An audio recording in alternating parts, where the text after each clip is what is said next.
Hi there, students. Okay, in this video I'm going to teach you how to use a full stop, when to use it, period, in American English. Okay, so first of all, there's the easy one at the end of a sentence. I'm enjoying this class. This is a good lesson. Okay, this is quite clear and quite easy. Yeah. Also, now, two, after abbreviations. So, we need pears, apples, strawberries, etc. Full stop. Yeah, because I've just written etc. I haven't written etc. to make jam. European countries, I, full stop, E, full stop. Spain, France, Germany. Okay, so notice I dot, because IE stands for iata est. The I is an abbreviation of iata and the E is an abbreviation of est. Therefore, a dot in front of both of them. The same with EG, E dot G. Use sugar, 10 grams approx, to sweeten it. Okay. Now, third one, easy, in numbers. 2.717. What number's that? 3.14159.265. Notice, in some countries they use a comma for this decimal point, and they use a full stop to separate thousands. In English, we use commas to separate thousands. Okay, so far this is easy. Now, after titles, but in American English. So the Americans go Mr. full stop Jones. That's American English. But I, as a Brit, would just write Mr. Jones with no dot. Dr. dot Sanger. Again, this is American. But Dr. Sanger in British English. So this is a difference in use between American and British English. Okay, now we get to more complicated things. Confusions with inverted commas.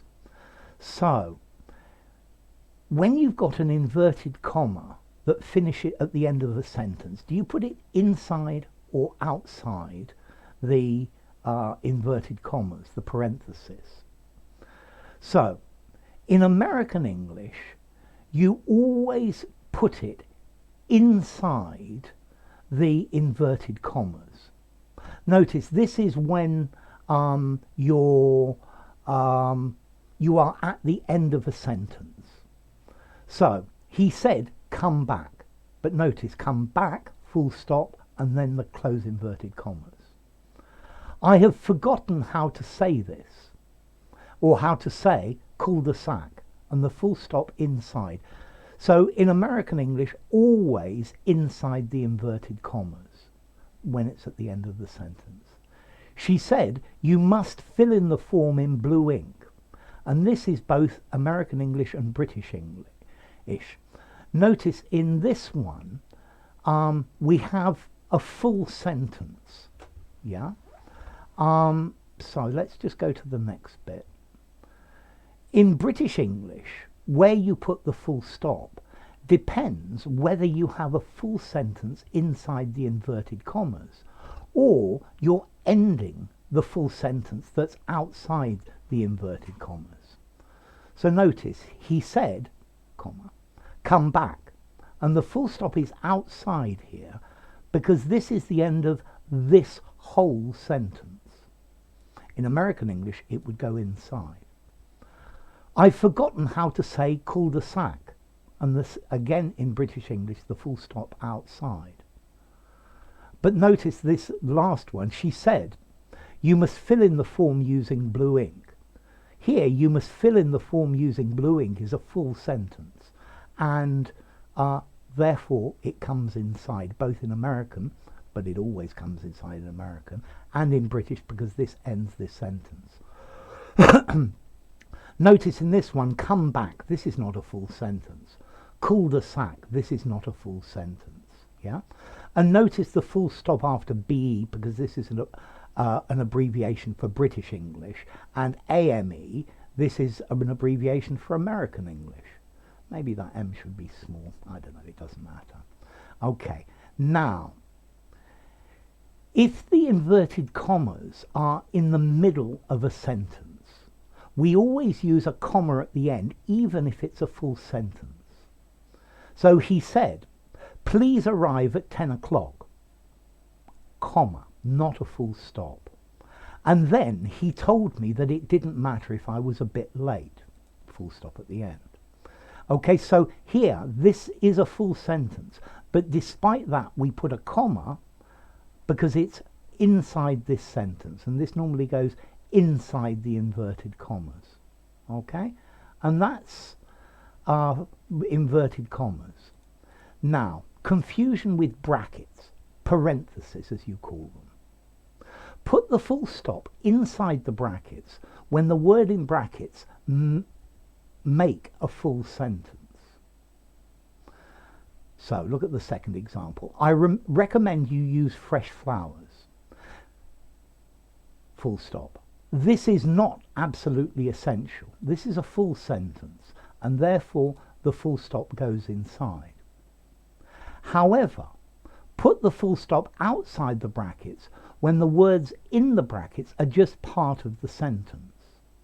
I recommend you use fresh flowers when possible, and the full stop outside because this is ending the whole sentence. Okay, so this is the same as the use of inverted commas in British English. Yeah, a full stop outside the inverted commas, outside the parenthesis in British English, when this is just part of the sentence.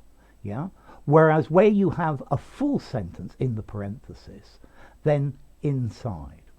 And that's how to use full stops. So let's just go through this again from the beginning.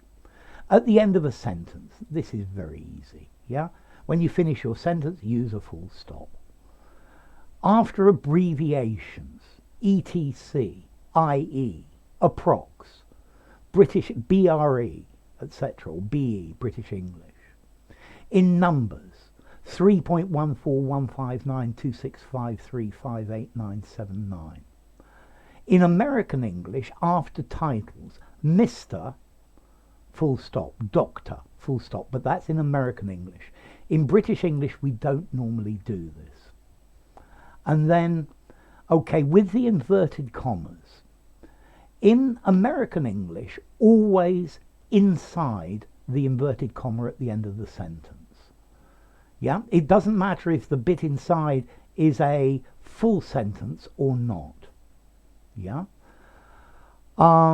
Whereas in British English, it depends if what's inside is a full sentence or not a full sentence. Yeah. I think here probably I'm going to change this C for a small c, yeah, which shows more clearly it's part of this sentence. Okay, so in British English, if this is just an additional part of the sentence, then full stop outside if you're ending the whole sentence.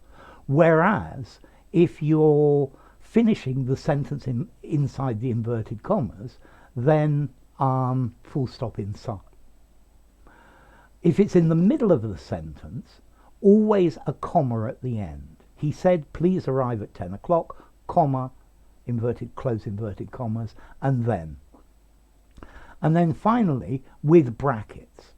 Again, if the thing inside brackets is part of the sentence, and you end the sentence, then full stop outside.